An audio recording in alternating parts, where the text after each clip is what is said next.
Hi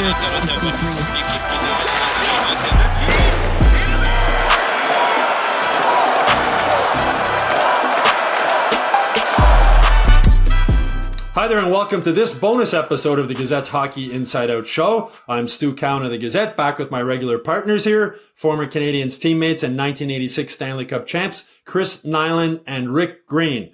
Knuckles, after your playing career, you were a head coach in the ECHL, you were an assistant coach in the NHL. If you were Marty St. Louis now, head coach of the Canadiens, what's one thing you might change? Whoa, geez, now I'm going to be coach, huh?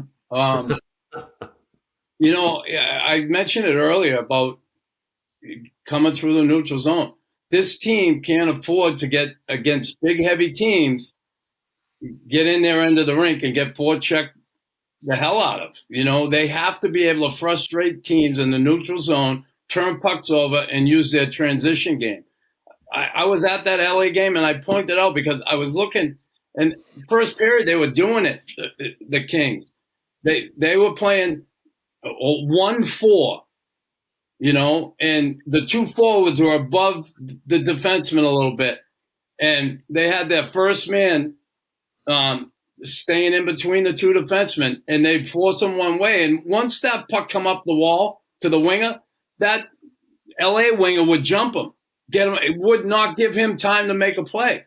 And they turn the puck over and go the other way. They frustrated the Habs in the neutral zone. They were no good off the rush. And I never saw an adjustment. I mean, that was in the first period. They did it all game. They couldn't figure out in game how to get through that. And man, you got that stuff. And I'm not saying, you know, with all the injuries and the way his team's playing, I don't know if he can play the same way. Okay? And again, they're not, like I said, overly big, but they're quick. They have speed. I look at this team. When you get a chance to forecheck, okay, go. I get it.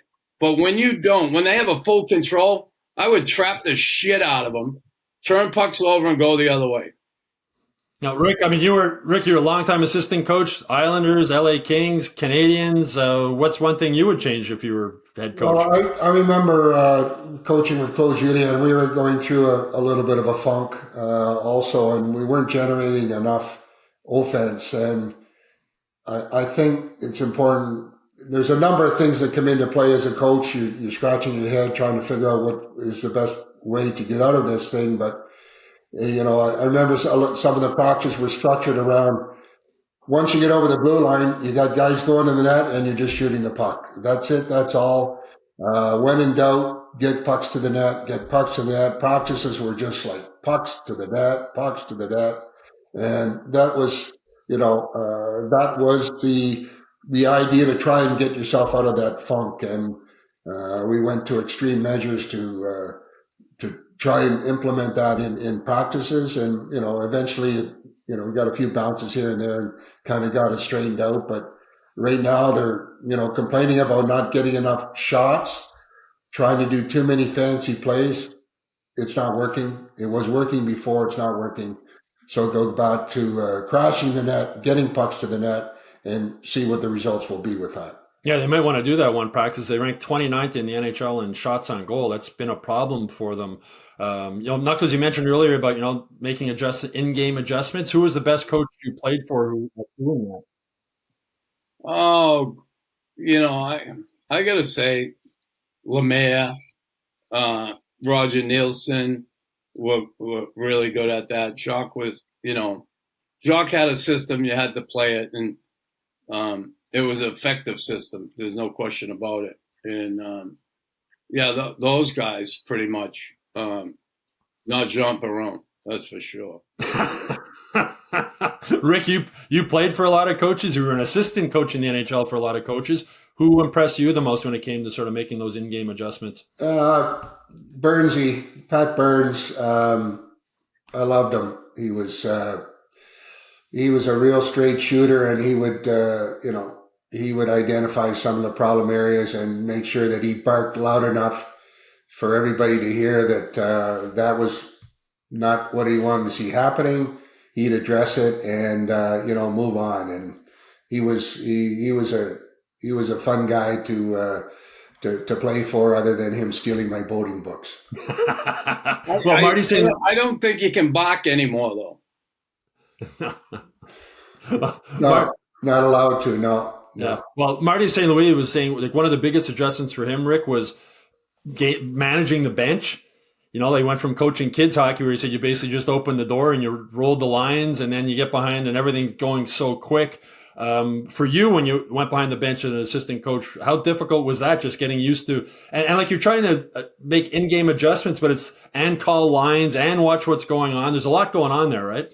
Yeah, and you know, I enjoyed the role as an assistant because the relationship that you have with the players was usually pretty good. The head guy was the one that had to come down back in the day with the hammer, so to speak. But you had a lot of fun with your players because, you know, on two fronts. One was you just finished playing and you knew or had a pretty good idea what gave you success to hang in there for a number of years. And the bottom line out of all that relationship that you have is any information that you're passing along to the players has to be one that works.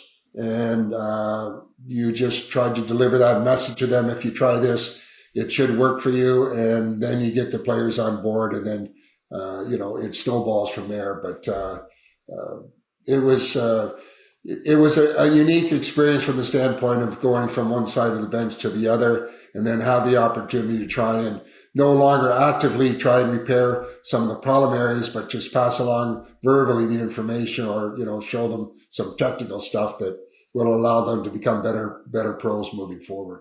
Knuckles, you were a head coach down in the ECHL for a while. What did you like most about coaching? Yeah, I like to interacting with the players, trying to, you know, get them to play as a team, which was difficult for me at the start. I think I really had to earn it with guys. I think some guys were like, you know, this guy was a fighter. What's he know?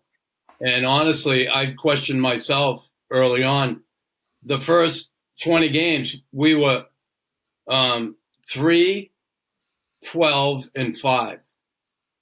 And then we ripped off 12 straight wins. And then I started questioning myself. Am I getting across to these guys? Are they getting what I'm trying to do here? And they eventually did. I give a lot of credit to my player assistant, Derek Clancy, who helped me, you know, with my message in the room. I had my message, but he reinforced it with me, which is really good because he was one of their peers, no question. But, you know, I ended up that first year, I ended up getting coach of the year, which was crazy, you know, after starting like that.